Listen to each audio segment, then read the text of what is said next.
Patient en position debout, le point d'injection est situé à la convergence de deux lignes, l'une descendant à la verticale du canthus externe et l'autre oblique, légèrement en dessous du rebord orbitaire. Le diamètre de l'aiguille qui permet de faire l'incision est similaire ou légèrement supérieur au diamètre de la Magic Needle.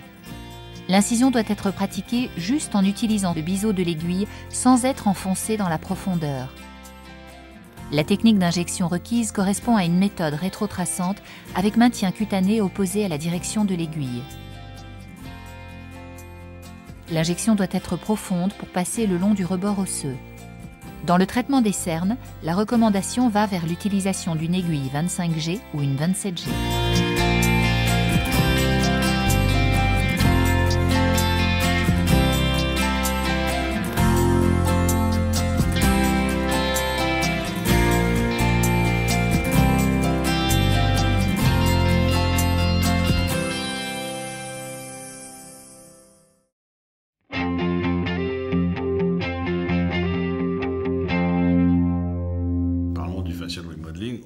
On a utilisé cette terminologie parce que on est venu à ça, en fait. Dans l'étude de validation qu'on a fait avec ces médecins chirurgiens, on remarque aussi que plus vous maîtrisez la technique d'injection, et comme vous la maîtrisez, vous pouvez injecter plus facilement, et donc vous injectez naturellement plus de produits pour la même patiente. Donc là, c'est essentiel quand même de réaliser une bonne asepsie de la peau en appliquant correctement notre antiseptique. En fait, les points d'injection, je vais les matérialiser par des petits cercles là. Ça permet de voir la peau. Si je fais un point, je ne vois plus la qualité de la peau en dessous. À partir de ce point-là, on injectera comme ça. Et puis à partir de ce point-là, on injectera comme ça pour remodeler la joue. Je réalise tout de suite, je fais le point de la glabelle. On fait un tout petit point. Le fait d'utiliser cette technique et de la maîtriser, ça permet de faire en une séance qu'on faisait peut-être en plusieurs séances auparavant. Mais je pense quand même qu'il y a un plus par cette technique d'injection, c'est-à-dire qu'on peut injecter plus facilement avec moins de douleur et moins d'échymose, moins d'hématome. Donc ça facilite le travail. Et donc, ça nous amène à envisager des situations comme ça où on injecte plusieurs seringues. C'est plus une réalité qu'avant parce qu'on a cette possibilité de le faire.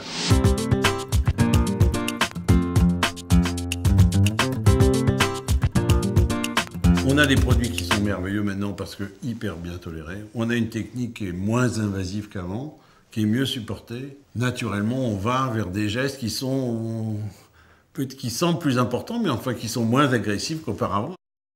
Le risque de faire une échymose avec une aiguille piquante et coupante, c'est quasiment un coup sur deux, quoi, même peut-être plus. Je vais commencer par faire les injections ici, madame, sur la zone qu'on appelle la glabelle. Ensuite, on va faire la zone des joues et de l'arrière des joues. Et ensuite, on ira ici au niveau des lèvres, du sillon et de la zone commissurale. On peut diminuer un petit peu la profondeur des rides en injectant de l'acide hyaluronique dedans, sans problème. Et il faut toujours réaliser le point central, parce que les veines, elles passent latéralement, donc on met le point au milieu et on glisse sur le côté sous la veine. Là, je suis juste dans le petit trou, je mets une petite goutte pour pas que ça vous fasse mal. Et j'utilise toujours la flexibilité de l'aiguille pour pouvoir la glisser à l'intérieur. C'est plus difficile d'aller du haut vers le bas que du bas vers le haut. Donc il faut toujours tirer sur la peau. Toujours le même principe, on étale notre produit en éventail, de façon à avoir un vrai nappage sous-cutané.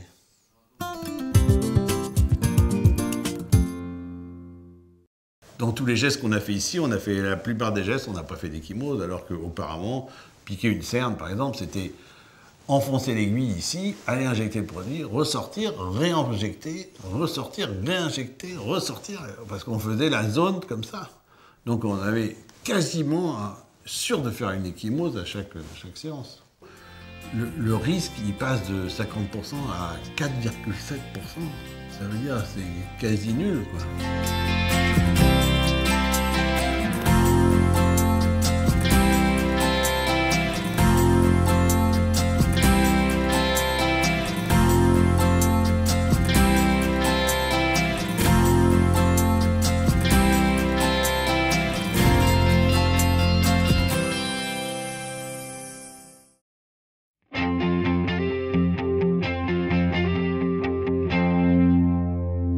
La technique classique des mains, c'est un trou dans chaque zone creuse entre les métas et de passer une canule rigide comme ça. Ça fait très mal, ça nécessite l'anesthésie, etc. Donc c'est à côté de cette technique qu'on a grâce à la Magic Needle qui permet de passer en douceur sous la peau et d'injecter le produit, de déposer le produit.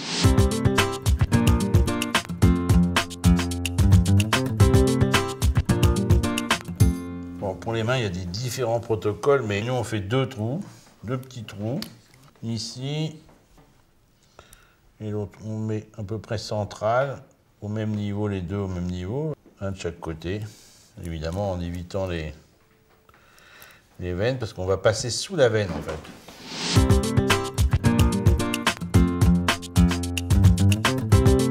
On met un peu de produit au départ, comme on fait.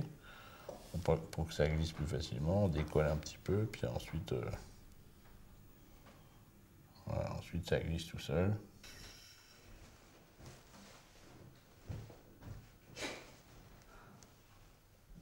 En positionnant la façon d'injecter, on glisse sous la peau, mais on met le produit de façon, comme les Américains anglo-saxons, ils disent en coating, ça veut dire en nappage.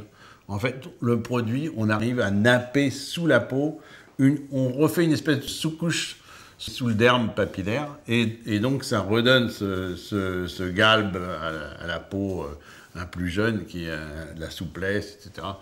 Et les mains, c'est vrai que c'est une des plus belles indications de l'utilisation de ces aiguilles souples, parce que vous avez vu, il n'y a pas de douleur, c'est non invasif, le produit se met parfaitement bien. Et ça s'est développé dans les indications sur le corps, c'est-à-dire que on peut maintenant, avec cette technique, injecter des coudes, injecter des genoux, enfin injecter toutes des zones du corps où la patiente aurait envie de redonner un peu plus de vie et d'hydratation, entre guillemets, de la peau. Le diamètre de l'aiguille qui permet de faire l'incision est similaire ou légèrement supérieur au diamètre de la Magic Needle. L'incision doit être pratiquée en utilisant seulement le biseau de l'aiguille sans être enfoncé dans la profondeur. 2 points d'injection sont nécessaires et sont situés sur une ligne médiane transversale. La position des points est à choisir de façon à couvrir toute la surface cutanée. La technique d'injection requise correspond à une méthode rétrotraçante avec maintien cutané opposé à la direction de l'aiguille. L'injection est sous-cutanée et doit passer sous le réseau veineux dorsal de la main. Dans le traitement des mains, l'utilisation d'une aiguille 25 ou 27G est recommandée.